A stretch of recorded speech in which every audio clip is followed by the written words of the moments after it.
इस क्लास में हम करेंगे class 8 math chapter number 2 power play, जिसमें हम बारीकी से चीज़ों को जानेंगे।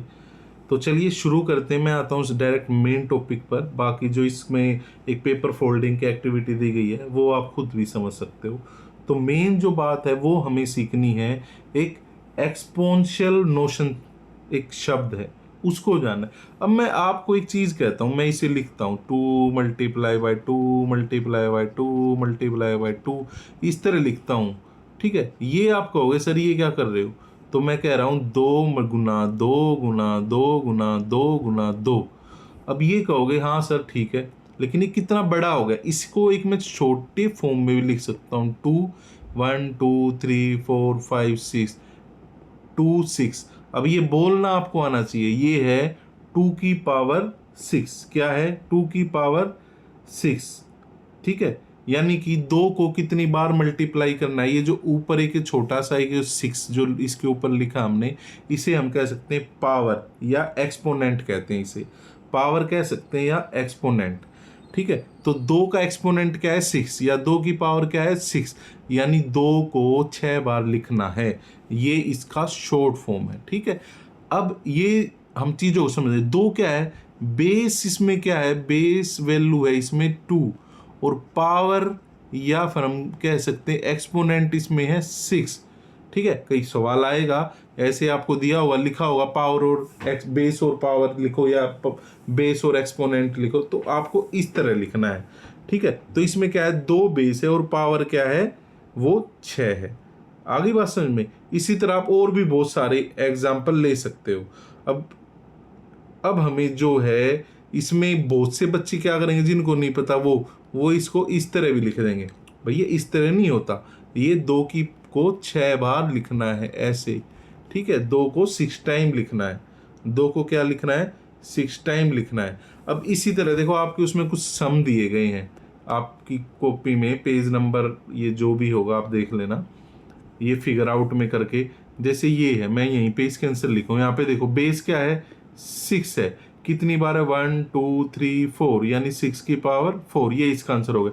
यहाँ y है, y कितनी बार है 2 बार, यानी y की पावर 2। यहाँ b है, b कितनी बार है 4 बार, यानी b की पावर 4।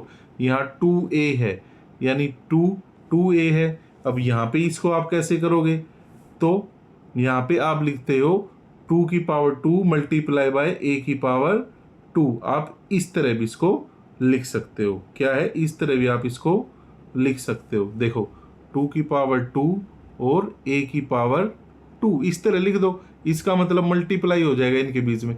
इसी तरह देखो a 3 बार है, यानी a की पावर 3 मल्टीप्लाई c की पावर 3, 1 2 3 4 मल्टीप्लाई डी एक ही है तो एक ही लिखो। एक पावर लिखने की जरूरत नहीं होती, ऑटोमेटिकली ये 3 लिखा है, इसका मतलब इसकी पावर 1 ही है, ये एक ही बार है, तो 1d के साथ 1 लिखने की जरूरत नहीं पड़ेगी। तो ये है। इसी तरह अब हम आगे चीजें कुछ देखते हैं। आगे मैं समझाने से पहले आपको ये दिखा रहा हूँ। Express each of the following as a product of power of their prime factor in. अब हम ये लिख तो देते हैं, मैंने जो आपको कहा, मैंने 2 को लिख दिया 4 बार, यानी 2 की पावर 4 है, लेकिन इसको एक तरीके से और लिखते हैं, इसको सोल्व करके 2 2 जा 4 4 2 जा 8 8 2 जा 16। अब 16 को हमें क्या करना है, फैक्टराइज करना है, इस तरह फॉर्म में लिखना। अब आप कहोगे हम इसको ऐसे भी तो लिखते हैं 4 की पावर 2। भाई लिख सकते हो, लेकिन भाई ये बिल्कुल भी ठीक नहीं है। वो ठीक क्यों नहीं है, हम जो बेस लेंगे ना, हमेशा आप बात को समझें, जो हम बेस लेंगे वो हमेशा एक प्राइम नंबर होना चाहिए। प्राइम नंबर हमने पढ़ा भी था फर्स्ट क्लास में। प्राइम क्या होता है प्यारे दोस्तों, प्राइम वो नंबर होता है जो या तो खुद से डिवाइड हो या 1 से डिवाइड हो। अब वो नंबर क्या होते हैं, वो होते हैं 2 3 5 7 11 13 17, इसी तरह 19 21 नहीं होता 23। ये अपने आप में एक प्राइम नंबर है। ये या तो अपने आप से डिवाइड होंगे, 2 से डिवाइड हो सकता है 1 से, 13 से डिवाइड हो सकता है या 1 से। तो ये होते हैं प्राइम नंबर। तो जब हम इन्हें फैक्टराइज करते हैं, ये जो हमने 2 की पावर 4 लिखा है, ये अपने आप में एक फैक्टराइज फॉर्म है 16 की। ये क्या है? फैक्टराइज फॉर्म है 16 की। अब इसका एक तरीका बताता हूँ, जैसे आपके उसमें सवाल ही दिया हुआ है, ये सवाल देखिए, ये 648 को हमने फैक्टराइज करना है prime factors in exponential form, यानी कि ये फॉर्म में लिखना। अब उसको हम कैसे कर सकते हैं, मैंने आपको पिछली क्लास में भी सिखाया था, हम इसको इस तरह डिवाइड करके भी पता लगा सकते हैं, सीधी सी बात है। 6 4 8, 2 से शुरू करो, 2 3 जा 2, 2 जा 2 4, फिर 2 से कर दो भाई, 2 1 जा 2, 6 जा 2, 2 जा, ठीक है, फिर 2 से कर दो भाई, 2 8 जा और 1। अब ये 2 की टेबल से नहीं होगा तो 3 से हो रहा है, तो 3 पे चले जाओ, तो ये आ जाएगा 3 2 जा 3 7 जा, फिर 3 से कर दो भाई, 3 9 जा, फिर 3 से कर दो भाई, 3 3 जा, फिर 3 से हो जाएगा ये 3 1 जा। अब 1 आ गया यानी चीज़ें ख़त्म हो गई। अब देखो आप इसको कैसे कर सकते हो। 2 देखो कितनी बार है, इसमें 2 नंबर हैं जो आए हैं मेन, एक तो 2 आया है, 2 मल्टीप्लाई बाय 3। अब देखो 1 2 3, 2 आया 3 पर यानी 2 की पावर 3, 3 आया 1 2 3 4, 4 टाइम यानी 2 की पावर वो 3 की पावर 4। जब आप इसे सोल्व करेंगे ना, अब ये देखो अपने आप में कितना बड़ा नंबर है और ये इस तरह फैक्टराइज हो गया। जब आप इसे सोल्व करेंगे ना तो आपका आंसर ही यही आएगा। 2 का 2 2 दूनी 4, 4 दूनी 8, ठीक है। इसका मतलब ये 3 तिया 9, 9 तिया 27, 27 तिया 81। जब आप इसे करेंगे 8 एकम 8, 8 8 64, ये देखो यही आंसर आ गया ना। तो बस यही चीज़ है जो कुछ है। इसी तरह आप 405 को भी कर सकते हैं, 540 को भी, 3600 को भी। अब ये हो गया। अब आगे हम देखते हैं हमारा थर्ड क्वेश्चन क्या दे रखा है, थर्ड क्वेश्चन में क्या समझाना चाह रहा है वो, चलिए उसे भी देख लेते हैं। थर्ड क्वेश्चन में ये हमें करवा रहा है 2 मल्टीप्लाई 10, इसे हमें सोल्व करना है। इसे हमें क्या करना है, इसे हमें सोल्व करना है। तो आप सोल्व कर सकते हो इसे, बिल्कुल कर सकते हैं भाई, हमने सीखा है अभी अभी तो सीखा है। तो चलिए हो जाइए शुरू, 1 मिनट देना बस मुझे।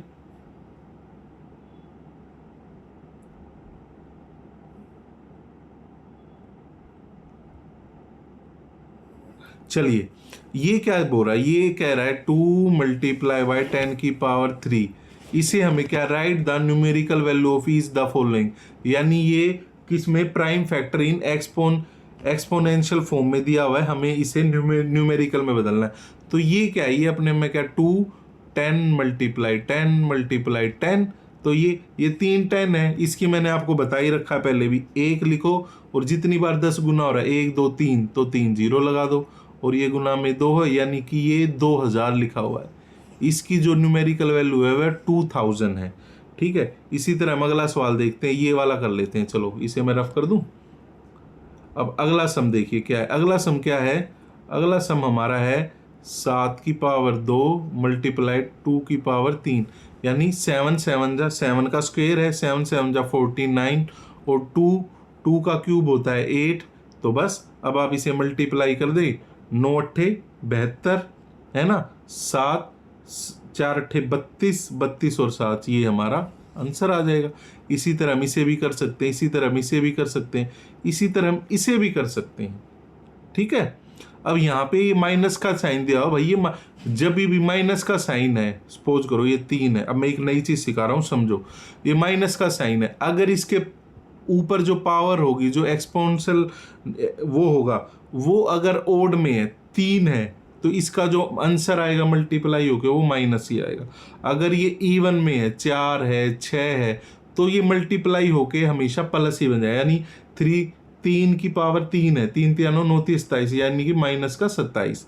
इसी तरह जब हम इसे करेंगे तो ये हमें ध्यान रखना है, अगर 3 की पावर इवन नंबर है 2 है और ये माइनस है तो 3 3 9 यानी 9 जो है वो प्लस का हो जाएगा, यानी पावर इवन है तो साइन माइनस से प्लस हो जाएगा और पावर ओड है तो साइन माइनस ही रहेगा। तो ये आप सम है, ये आप करके देख लेना। आप कहते हो तो चलो मैं करवा ही देता हूँ, ये माइनस वाले है ना, कहीं आपको प्रॉब्लम नहीं आनी चाहिए कहीं पर भी। और मैं आपको कुछ चीज़ें और भी सिखाना चाहूँगा इसी क्लास में, ये सवाल आप कर लेना, मैं आपको कुछ चीज़ें सिखाना चाहता हूँ। आप मानिए, ये देखिए, मानो एक नंबर लिखा आपने, बेस सेम है, ए है, ए की पावर 5 है, बेस सेम है। मैं एक बात कह रहा हूँ, साइन मल्टीप्लाई का है, ए की पावर n है, या मैं कह देता हूँ 6 है, ठीक है। अगर ये बेस सेम है और अलग अलग पावर दी गई है, तो हम इसे a करके और 5 + 6 करके फिर अगले स्टेप में हम 11 लिख सकते हैं, यानी तो a की पावर 11 हो गई। a की पावर क्या है, वो 11 हो गई। समझ रहे हो? ये हमें इस तरह हमें करना है, ये नहीं कि हम इस a को भी 2 बार कर देंगे। ये a बेस है, ये a की बार काउंट होएगा। बेस कभी भी ऐड नहीं होता, सिर्फ एक्सपोनेंट ऐड होते हैं, यानी कि सिर्फ पावर ऐड होती है। क्या है? सिर्फ पावर ऐड होती है। अब हम एक नई चीज जानते हैं, ठीक है। अब मैं आपको एक चीज बताता हूं, अगर मैं कह दूं a है, यानी अब मैं इसको एग्जांपल लेता हूं, 5 की पावर 5 गुना में 6 की पावर 6, क्या अब हम इसमें पावर ऐड कर सकते हैं? जी नहीं, इसमें जो बेस है वो अलग है, इसमें जो बेस है वो अलग है, इसीलिए हम इसमें ये चीज नहीं कर सकते, इसमें हम ये चीज बिल्कुल भी नहीं कर सकते। लेकिन हम एक काम कर सकते हैं, एक काम हम क्या कर सकते हैं, अगर यहाँ पे दोनों की पावर 5 होती, मैं यहाँ लिख रहा हूँ अलग कलर से, अगर मैं कहता 5 की पावर 5 मल्टीप्लाई 6 की पावर 5, तो हम इसको इस तरह जरूर लिख सकते हैं, ये पावर इस तरह जरूर हो जाएंगी, यानी 5 6 30, ठीक है। इस तरह ये पावर जरूर हो जाएंगी, यानी a की पावर 5 है और b की पावर भी 5 है, तो a b और उसकी पूरी की पावर क्या हो जाएगी? 5 हो सकती है, ठीक है। तो ये था हमारा आज। फिर हम नेक्स्ट क्लास में पावर ऑफ ए पावर और सेम एक्सपोनेंट रूल पढ़ेंगे। ये दोनों रूल एनसीईआरटी एक्सरसाइज और एग्जाम में बहुत बार पूछे जाते हैं, ठीक है। तो चलिए नेक्स्ट क्लास में मिलते हैं, तब तक आप देखिए। बाकी एक क्लास में कहो तो आप द स्टोन एंड साइन, ये जो चैप्टर में स्टोरी दी गई है, इन चीज़ों को समझाने के लिए, इस पे देखो मेरा मकसद क्या है, चैप्टर को रीड करवाना नहीं है, मेरा मकसद है आपको डिटेल में चीज़ों को समझाना। क्या है? डिटेल में चीज़ों को समझाना, ठीक है। तो चलिए मिलते हैं नेक्स्ट क्लास में।